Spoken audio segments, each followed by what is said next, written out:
Rikthehemi sërish së bashku në transmetim të drejt për drejt, përpara se të vijojmë të diskutojmë për rolin e ndërkombëtarëve amerikanëve, specifikisht në vendin tonë, në një kohë kur politika është e trazuar, drejtësia nga ana tjetër po përpiqet të veprojë siç thotë pa intimiduar. I rikthehem edhe një herë ngjarjes për të cilën folëm që në nisje të emisionit sot, arratisjes së bujshme nga Spitali i Durrësit i Altin Ndoci, sepse Xhensila Kodra, kolegja ime, ka siguruar këto pamje të tjera që na tregojnë se si ai zbret nga ambulanca, i pa shoqëruar nga forca policore dhe pa pranga në duar. E shikoni, ndoshta regjia do na ndihmoj ta rrethojmë me një rreth të kuq ndoshta për të kuptuar personazhin në fjalë, por po përpiqem t'ju shpjegoj unë, është personi që shikoni në krah të personit me kapele i arratisuri i ditës së sotme. Pra, e shikoni zbret nga ambulanca pa pranga në duar, futet në ambientet e spitalit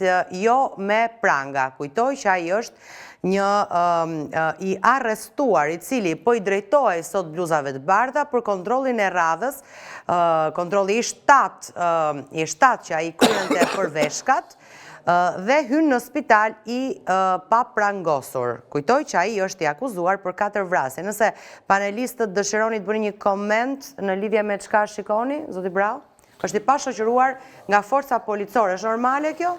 Tani ne kemi parë pamjet politikanëve se si shoqërohen kur janë me masa të tilla sigurie dhe që s'ka rrezikshmëri, nuk ka pasur as i politikan që të ketë tentuar të arratiset ndonjëherë nga masat e sigurimit. Për kë keni fjalën specifikisht?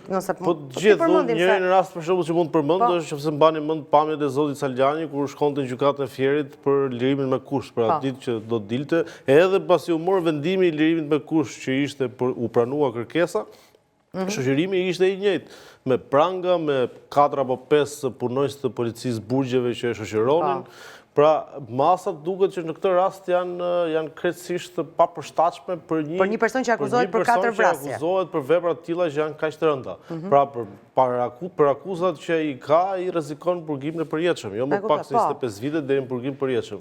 Dhe shoqërohet në këto kushte, është absolutisht e papranueshme. Është alarmante. Çfarë tregon kjo për ju? Implikim të strukturave policore apo të burgjeve në këtë arratisje apo? Nuk duhet të tek askush sepse kjo po ju vetë dyshoni se mund të ketë njerëz të implikuar këtu se ose janë thjesht pakujdesi të momentit, por më duket e pamundur që të jetë pakujdesi se këta janë punonjës që janë trajnuar, pra supozohet i njohin protokollet si bëhet shoqërimi i personave që janë kushte të tilla.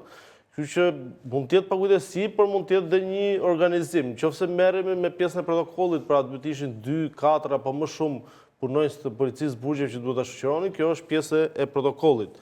Ndërkohë që nëse ka të bëjë vetëm pakujdesinë e këtyre punonjësve që e kanë shoqëruar, kjo është një çështje tjetër. Unë nuk e di edhe ambulanca, nuk e di nëse është e burgjeve apo është ambulancë e spitalit.